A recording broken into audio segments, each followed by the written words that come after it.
Bueno, actualmente en las empresas se están empezando a dar cuenta de lo importante que es tener un protocolo en materia de ciberseguridad, tener informados a los empleados y a los responsables de la seguridad informática de cuáles son los pasos que hay que dar ante un ciberataque.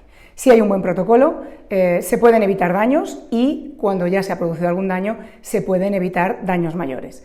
De esa manera podemos entender que la empresa, si tiene que pagar una multa, va a tener un resultado mejor si se ha preocupado antes de controlar en su empresa qué es lo que está ocurriendo en el mundo ciber. Los problemas de ocultar los ciberataques son importantes. ¿Por qué? Porque si de alguna manera sale a la luz que ha habido un ciberataque, la sanción puede ser muy grave. Porque una de las razones de comunicar esta situación es que los afectados, sobre todo en materia de protección de datos, puedan estar informados de lo que está ocurriendo con su información. De ahí esa obligación. Otra de las razones de la obligación de notificar es que se pueda conocer qué tipo de ciberataques se están produciendo a día de hoy, estar actualizados, poder compartir información. Y si el empresario no sabe cómo prevenir o cómo parar o cómo recuperar lo que ha perdido con el ciberataque, no lo va a hacer bien. Entonces tiene que comunicarlo a las entidades que saben cómo pueden ayudarle. Ellos piensan que comunicando un ciberataque pues van a tener un daño reputacional. Y al final, intentando ocultar lo que les ha ocurrido para que nadie se entere, lo que pueden encontrarse es con un daño gravísimo que no tienen forma de resolver porque no saben qué tipo de ataque han recibido. Cada día son más sofisticados y cuanta más información ofrezcamos a las autoridades para que sepan cómo actuar, mejor. Se puede comunicar a las autoridades sin necesidad de que esto salga a la luz o a la opinión pública. En teoría, tú lo que haces es informar, es una información administrativa y eso no tiene por qué estar publicado. Ahora bien, depende de la magnitud del daño. No es lo mismo hablar de una empresa pequeña que de una infraestructura crítica. Si estamos hablando de servicios esenciales como Canal de Isabel II o Endesa, evidentemente habrá que evaluar cuál es el tipo de daño y qué necesidad hay de que eso se conozca, especialmente si hablamos de datos de carácter personal.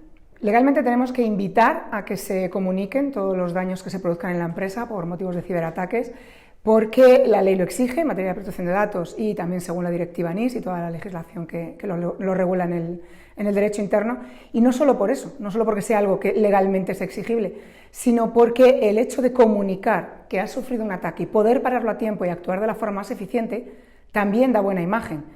Es decir, lo habéis detectado en el minuto 1 y lo habéis parado y habéis evitado que el daño sea mayor. Una actuación diligente en el cuidado de la información de una empresa, sea en materia de protección de datos o en materia de información confidencial, desde luego es un valor positivo en cuanto a la reputación de una empresa. Bueno, acaba de aprobarse un Plan Nacional de Cultura de la Ciberseguridad. En realidad es un Plan Nacional de Cultura de la Seguridad Nacional, pero yo quiero llevármelo al terreno de la ciberseguridad porque también está mencionado. Y las empresas tienen que empezar a entender que tienen que invertir recursos en sistemas técnicos de protección frente a ciberataques, tienen que invertir en una comunicación clara, precisa, transparente y lo menos lesiva posible de cualquier ataque que sufran y tienen que invertir en personal formado. Si no son capaces de entender que esta inversión les va a evitar muchísimos daños y les puede incluso proporcionar beneficios, por ejemplo, una buena cultura de la comunicación en crisis de ciberseguridad puede revertir en algo muy positivo como una empresa diligente, porque ciberataques van a sufrir todas las empresas. Prácticamente el 99% de las empresas españolas están expuestas a ciberataques. Como digo, cada día son más sofisticados y de esta manera tener un buen protocolo de actuación les va a evitar un daño mayor, incluso puede hacer que su marca, su imagen, quede reforzada.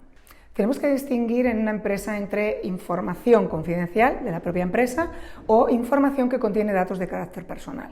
Si estamos ante uno u otro tipo de documentación, tendremos que actuar de forma diferente, porque siguen regulaciones diferentes.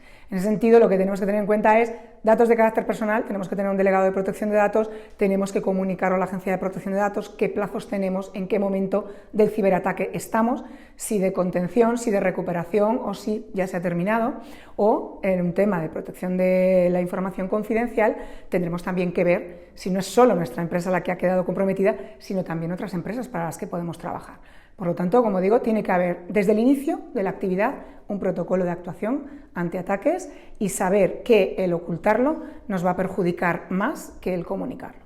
En materia de protección de datos, las empresas que comunican los incidentes que han tenido son tenidas en cuenta como una debida diligencia en el actuar por la Agencia de Protección de Datos, de manera que eso también puede hacer que las sanciones sean más leves. La persona que se ha visto afectada tiene que entender que el procedimiento administrativo de la Agencia de Protección de Datos no le da automáticamente una indemnización por haber sufrido, y además hay que acreditar el daño. No es lo mismo que la información haya quedado comprometida pero no ha habido un daño real, que el hecho de que se ha accedido a un historial clínico, que el mero hecho del acceso por personal no autorizado ya provoca un daño. Ya se puede incluso considerar un delito, si estuviéramos hablando de revelación de secretos. Por lo tanto, habrá que estar al caso concreto y la persona que se ve afectada tiene que comunicarlo en primer lugar a la Agencia de Protección de Datos para iniciar un expediente de tutela de derechos.